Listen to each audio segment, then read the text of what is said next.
సామెతల గ్రంథము 28వ అధ్యాయము 9వ వచనం. సామెతల గ్రంథము 28వ అధ్యాయము 9వ వచనములో ధర్మశాస్త్రము వినబడకుండా చెవిని తొలగించు వారి ప్రార్థన ఏయము. చిన్న ప్రార్థన. మహోన్నతుడైన తండ్రి, నీ వాక్యము బోధిస్తుండగా మీ ఆత్మను మా మీద దయచేయండి. నన్ను నీ శిలువ సాటును మరుగుపరుచుకుని మీరే మహిమను ఘనతను పొందుకోమని, మీరే మా మధ్యకు వచ్చి మాతో మాట్లాడమని యేసువారి నామమున అడుగుచు వేడుకుంటున్నాము తండ్రి. ఆమేన్.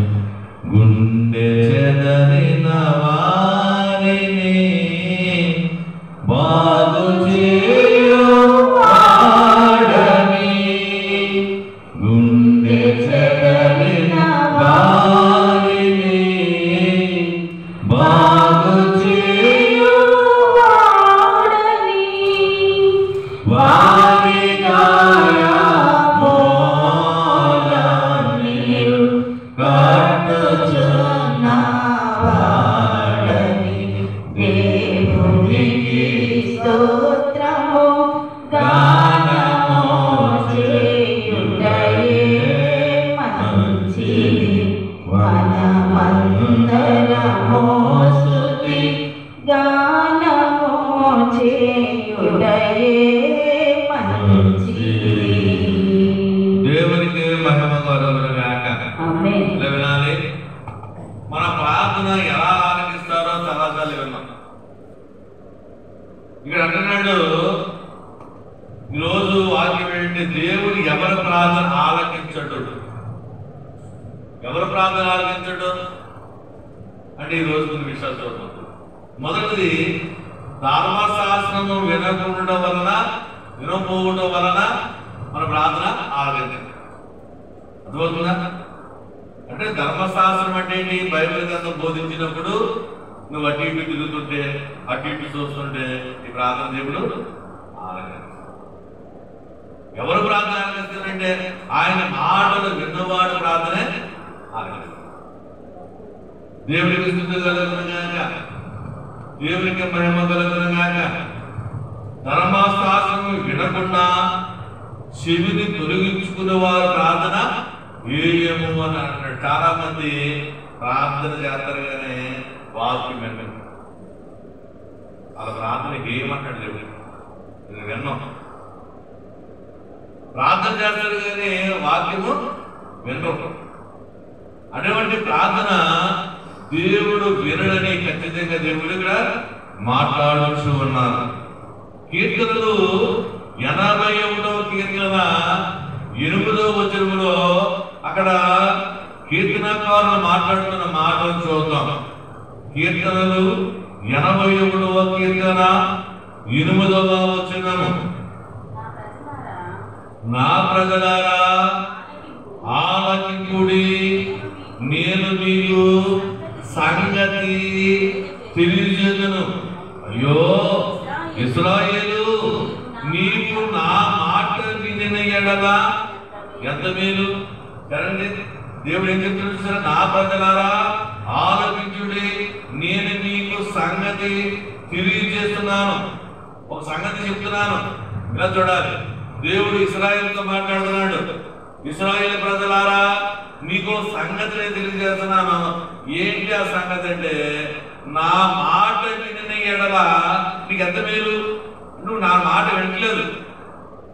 దేవునికి స్తుతి కలుగునుగాక. దేవుని మాట దేవుని బిడ్డలు వినట్లేదండి. అమ్మా, దేవుడు అప్రూపం చేసుకున్న మానవుడు దేవుని మాట ఆలకించట్లేదు. కానీ నోటి మాటతో చేసుకున్న సృష్టి దేవుని మాట ఆలకిస్తుంది. ఈరోజు ఎంత ఎండకాయలో అంత ఎండకాయలున్నాడు దేవుడు. యాభై వర్షం పడాలంటే ఆయన ఆజ్ఞ అప్పుడే పడుతుంది వర్షం. ఆయన దానికి ఇష్టం వచ్చినప్పుడు పడతాడు. మన సంగతి ఏంటి? మనకి ఇష్టం వస్తే వస్తాం, దేవుడికి ఆకేసినా వస్తామా? పక్కింట్లో సువార్త కూడా జరుగుతుంది మన ఎవరు. ఎందుకంటే అందుకే దేవుడు అన్నాడు, నా మాట ఆలోచించు, నీకు సంగతి తెలుస్తున్నాను చెప్తాను, నా మాట వింటే నీకు ఎంత మేలు. నువ్వు ఎవరెవరో మాట అంటావు, టీవీలో వచ్చిన మాట అంటావు, సెల్ ఫోన్లో వచ్చిన మాట అంటావు, కానీ నా మాటలో సెల్ ఫోన్లో గంట గంటలో మాట్లాడతారా? కానీ ఈ మాట అంటే ఎక్కో. మరి దేవుడు ఏమంటాడు, నా మాట వింటే నీకు ఎంత మేలు, నా మాట విను అని చెప్తున్నాడు. యోహాను సువార్త 15:7 యోహాను సువార్త 15:7 నా యందును మీరును మీ యందు నా మాట నిలిచి ఉన్న ఎడల మీకు ఏమి ఇష్టమో అడుగుడి, అది మీకు చెప్పాలి. చదవాలి. నా యందు మీరును మీ యందు ఏమనాలి, ఆయన మాట్లాడాలి. మీ యందు ఏమనాలి, నా మాట అంటే యేసయ్య మాట ఉండాలి. ఉండి మీకు ఏది ఇష్టమో అప్పుడు అడుగు. అర్థమైందండి? ఆయన మాటలు నీరు లేకుండా నీకు ఇష్టం వచ్చిందండి ఇవ్వడం, చాలా జాగ్రత్తగా అడగాలి. అర్థమైందండి? దేవుడు ఇవ్వడానికి చూస్తున్నాడండి, ఇవ్వడానికి ఒక సూత్రం చెప్తున్నాడు. అమ్మా, నీకు ఇవ్వడానికి ఒక మార్గం చెబుతున్నాడు. నా ధర్మశాస్త్రమును వినకుండా ఉంటే నేను ఇవ్వను, నీ యందు నేను లేకపోతే నేను ఇవ్వను. నీ యందు నేనున్న ఎడల నీకు ఏది ఇష్టమో అది నువ్వు అడుగు, అప్పుడు నీకు ఇస్తాను అంటాడు దేవుడు. దేవునికి మహిమ కలుగుగాక. ఖచ్చితంగా చెప్తున్నాడు ఈ మాట. అది అనుగ్రహింపబడుతుంది, అది అనుగ్రహింపడు. ఆయన నీలో ఆయన లేకపోతే నీలో ఆయన ఉండాలి. ఆయన ఉండాలంటే ఏంటిది? వాక్యం ఉండాలి. వాక్యం నీలో ఉండకపోతే నువ్వు ఏది ఇష్టమో అది అడిగినా ఇవ్వడం. అర్థమైందండి? దావీదు ప్రార్థన ఆలకించాడు, దావీదు వాక్యం ఆలకించాడండి. దావీదు ఎవరో మహారాజు అయ్యాడు, ధర్మశాస్త్రం విన్నాడు, ధర్మశాస్త్రం మౌన పెట్టుకున్నాడు, అందుకే ఆయన రాజు అయిపోయాడు. దేవునికి స్తుతి కలుగుగాక. ఒకటి, ధర్మశాస్త్రం వినకపోవడం వలన నీకు కార్యము జరగదు. రెండోది, కీర్తనలు 66 కీర్తన 18 66 కీర్తన 18 దేవుడు మాట్లాడుతున్న మాట.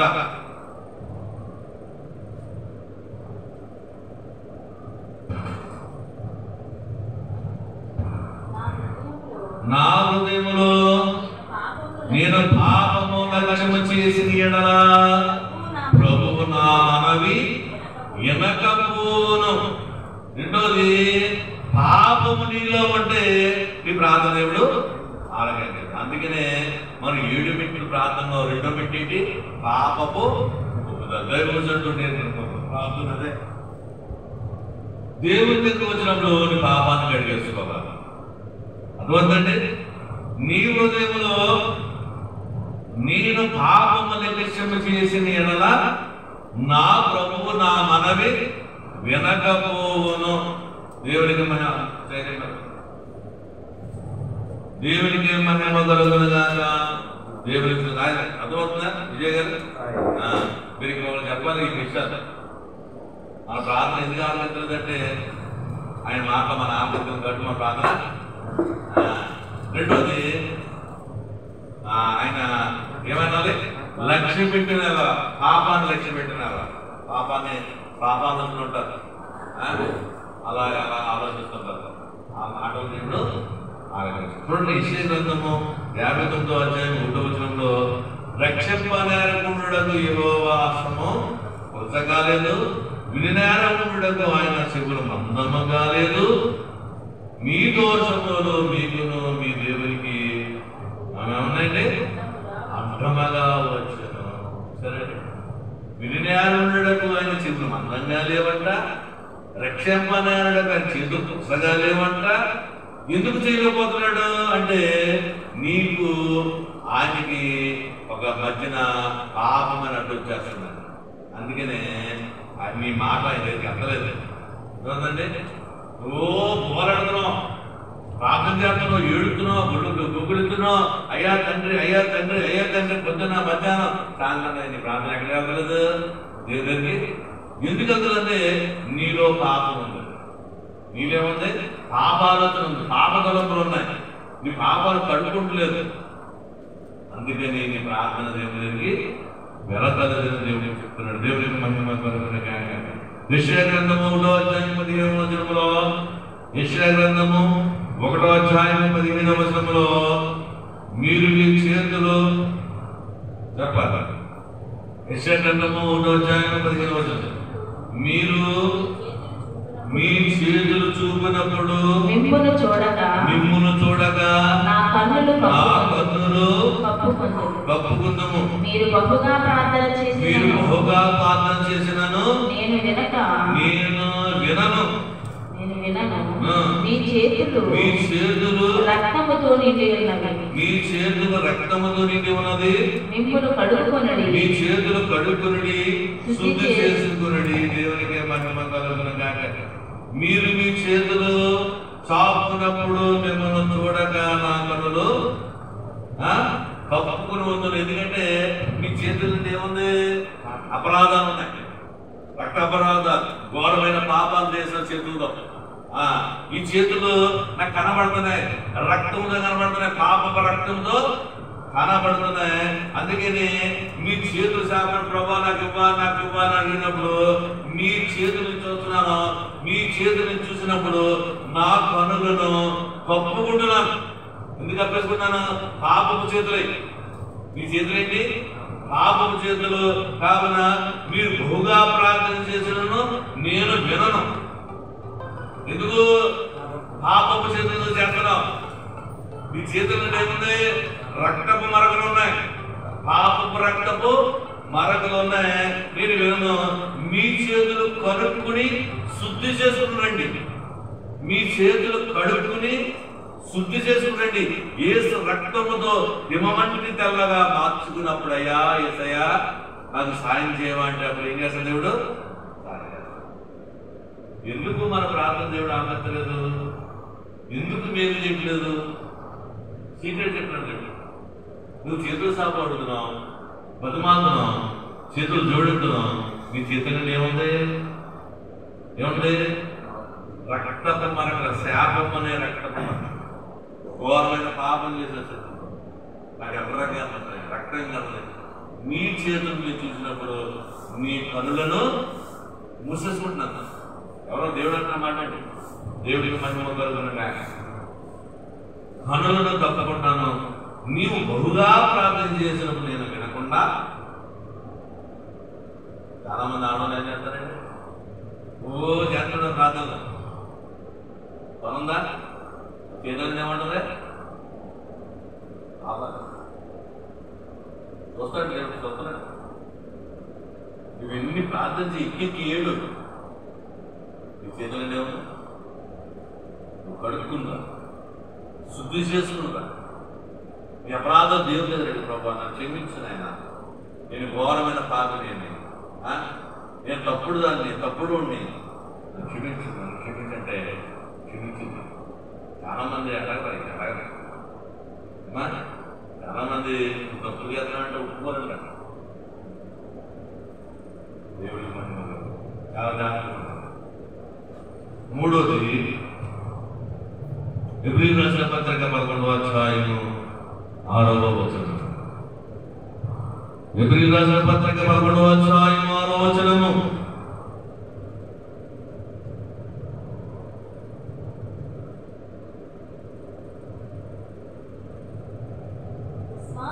విశ్వాసము లేకుండా దేవునికి ఇష్టడై ఉండుట అసాధ్యము.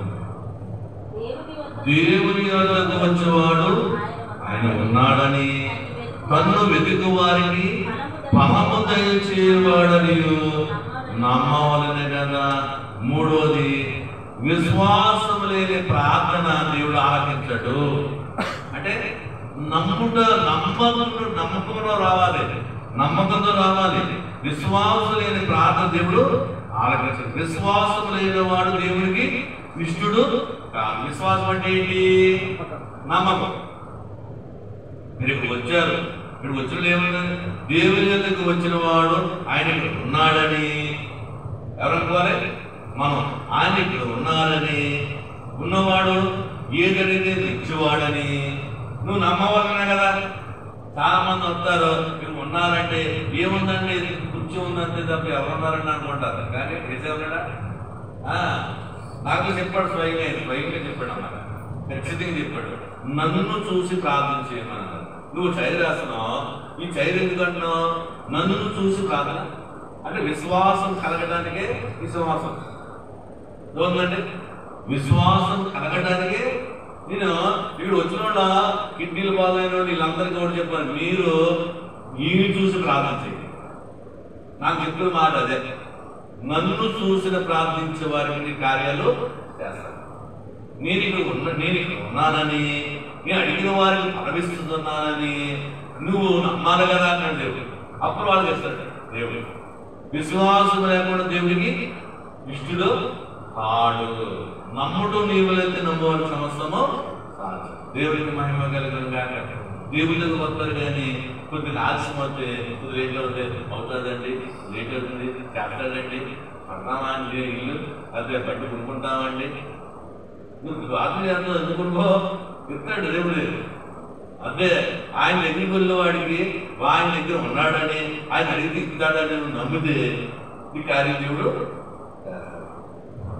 విశ్వాసము లేని ప్రార్థన ఆలకించాడు. నువ్వు ఎంత చేసినా నమ్మకంతో ప్రార్థన చేయబట్టే దేవుడు ఆలకించాడు. 4వది చెప్పి మనం ముగించుకున్నాం. ఫిలిప్పీయులకు రాసిన పత్రిక 4వ అధ్యాయము 6వ వచనం.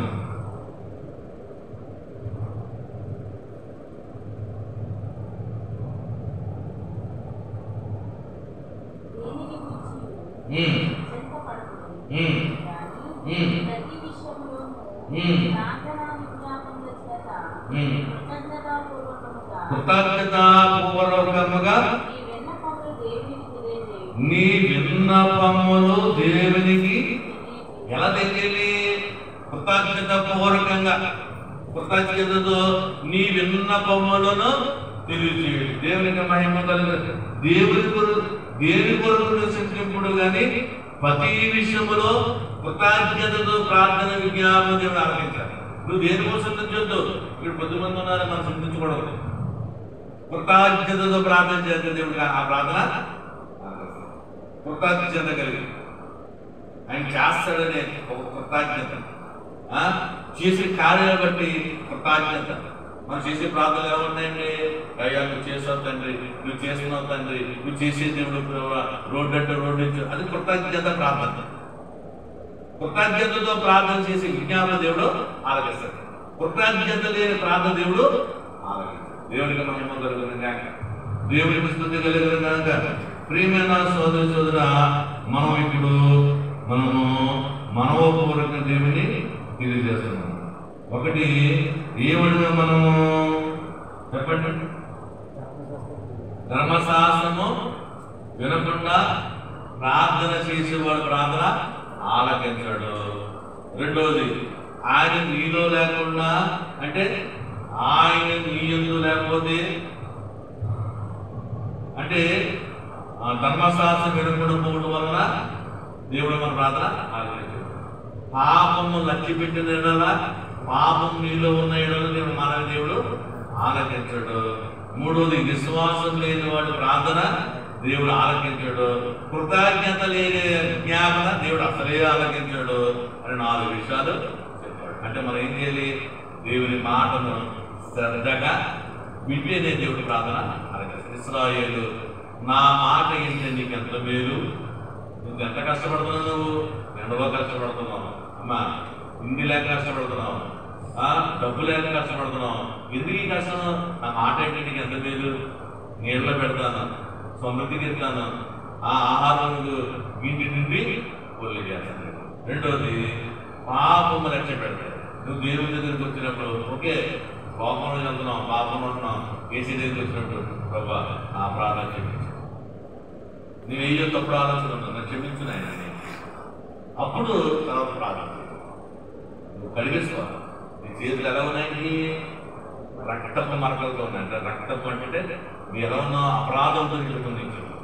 నీ చేతులు చాపుతున్నావు, నేను చూస్తున్నాను, నా కన్నులు మూసేసుకుంటున్నాను, నా కన్నులు తిప్పేసుకుంటున్నాను, నేను చూడలేకపోతున్నాను నీ మావాన్ని, నీ చేతుల్ని అని అన్నాడు. అదే నువ్వేం చేయాలి? కడిగేసుకుంటున్నా, శుద్ధి చేసుకుని మరి వద్దంటలేదైనా నువ్వు పాపం చేసేవాడు నా దగ్గర నాకు రావద్దంటలేదు. రా, ఎలా రమ్మన్నాడు? కడిగేసుకుంటారా, శుద్ధి చేసుకున్న దగ్గర కూర్చో. ఇప్పుడు దేవుడు నిన్ను. మూడోది విశ్వాసం లేకుండా నమ్ముకుంటూ ఏమంటే నమ్ము వారికి వస్తారు కానీ చేసేస్తారు ఏంటండి ఇవ్వద్దంటారా? నిజమైన డాక్టర్ చెప్పారంటే ఇవ్వద్దని, కానీ నేనేం చేస్తానంటే వాళ్ళు చెప్పేస్తే అనుకుంటే అవుతుందా? అవును. డాక్టర్లు ఏం చెప్పారు? ఏమైనా చేయగలంటే ఏమైనా. అదే నాలుగోది కృతజ్ఞత ప్రార్థన. దేవుడికి కొద్ది వాక్యమును దీవించి ఆశీర్వదించుగాక.